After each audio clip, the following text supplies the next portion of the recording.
নমস্কার, প্রিয়ার simple cooking চ্যানেলে সবাইকে স্বাগত জানাই। আজকে আমি আপনাদের সঙ্গে শেয়ার করছি মানকচু দিয়ে ইলিশ মাছের ঝোল।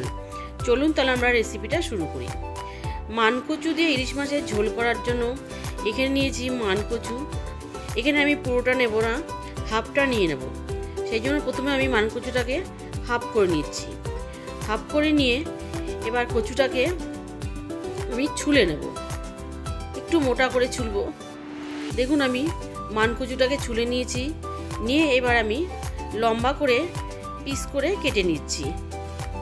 ঠিক এইভাবে আমি লম্বা করে পিস করে কেটে নেব। এবার মানকচু কাটা হয়ে গেলে এবার আমি দেব আলু। আলুটাকেও আমি একইভাবে লম্বা করে কেটে নেব। এবার এদিকে আমি জল বসিয়েছি। জলের মধ্যে মানকচু আর আলুটা ধুয়ে আমি জলের মধ্যে দিয়ে সেদ্ধ করতে দেব। এদিকে একটা মশলা তৈরি করার জন্য একটা বাটিতে নিয়ে নিলাম টক দই। এবার টক দইয়ের মধ্যে আমি দিয়ে দেব হলুদ গুঁড়ো, দিয়ে দেব জিরের গুঁড়ো,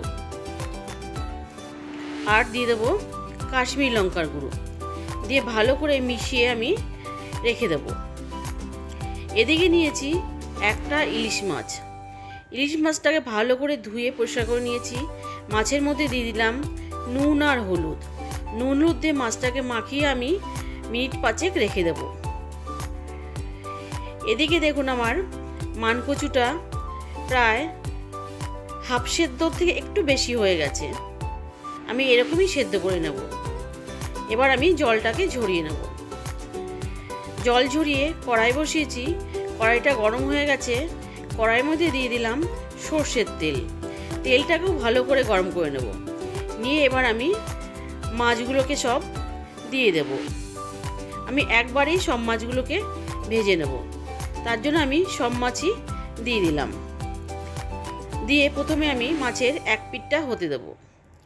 এক পিঠটা হতে হতে আমি এখানে বলে রাখি যে আমার চ্যানেলটি যারা প্রথম দেখছেন তারা অবশ্যই আমার চ্যানেলটিকে সাবস্ক্রাইব করে আমার পাশে থাকবেন, আর পাশে থাকা বেল আইকনটি প্রেস করে দেবেন। যখন কোনো আমি নতুন ভিডিও দেব তার আপডেট সবার আগে আপনাদের কাছে পৌঁছে যাবে। আর পুরনো বন্ধুদের জানাই অসংখ্য ধন্যবাদ আমার পাশে থাকার জন্য। দেখুন আমার মাছটা ভাজা হয়ে গেছে দু পিঠই। এবার আমি মাছগুলোকে তুলে নেব। ইলিশ মাছ বেশি ভাজার প্রয়োজন পড়ে না, হালকা ভাজা হয়ে গেলেই তুলে নিতে হয়। আমার মাছটা হালকা ভাজা হয়ে গেছে, আমি এবারে তুলে নিচ্ছি। অনেক রকমভাবেই তো কচু দিয়ে ইলিশ মাছ খেয়েছেন, একবার মানকচু দিয়ে ইলিশ মাছ খেয়ে দেখবেন, খেতে কিন্তু দুর্দান্ত হয়। মাছ ভাজা তোলা হয়ে গেলে ওই তেলের মধ্যে দিয়ে দিলাম আমি আরও সামান্য একটু সর্ষের তেল, দিয়ে দিলাম কালো জিরে। কালো জিরেটাকে আমি একটু ভাজা হয়ে গেলে এবার আমি সেদ্ধ করা মানকচু আর আলুগুলোকে দিয়ে দেব। আমার চ্যানেলে শোলা কচু দিয়েও ইলিশ মাছ আছে, আপনারা চাইলে চ্যানেলে গিয়ে দেখে নিতে পারেন। সব মানকচু আর আলুগুলোকে আমি দিয়ে দিলাম। দিয়ে এবার একটু নাড়াচাড়া করে নিলাম। নাড়াচাড়া করে দিয়ে দেবো 4টে চেরা কাঁচা লঙ্কা। 4টে চেরা কাঁচা লঙ্কা দিয়ে আবারও কিছুক্ষণ ভেজে নিলাম। ভেজে নিয়ে এবার দিয়ে দেবো আমি পরিমাণ মতন নুন।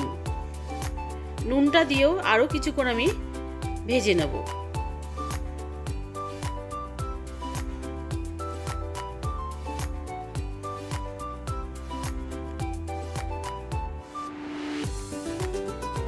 দেখুন মানকচু আর আলুগুলো সুন্দরভাবে ভাজা হয়ে গেছে। এবার আমি এর মধ্যে দিয়ে দিচ্ছি আগে যে মশলাটা তৈরি করেছিলাম সেই মশলাটাকে ভালো করে আমি কাকিয়ে সম্পূর্ণটা দিয়ে দিলাম।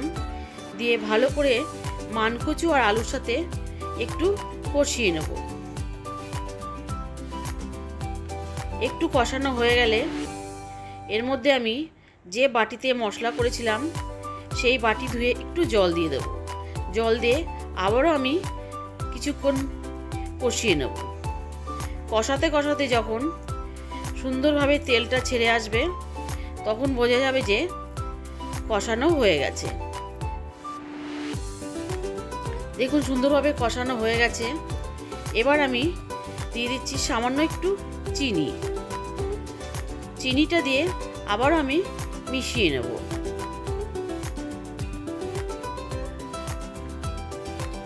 দুই এক মিনিট মিশিয়ে নিয়ে এবার আমি যে ভেজে রেখেছিলাম মাছগুলো, সেই মাছগুলোকে আমি দিয়ে দিলাম। দিয়ে হালকা হাতে একটু কচুর সাথে আমি মিশিয়ে নেব মাছটাকে। মিশিয়ে নিয়ে এবার দিয়ে দেব পরিমাণ মতন জল। এখানে ঝোলটা যে যতটা রাখবেন সেই আন্দাজে ঝোল দেবেন।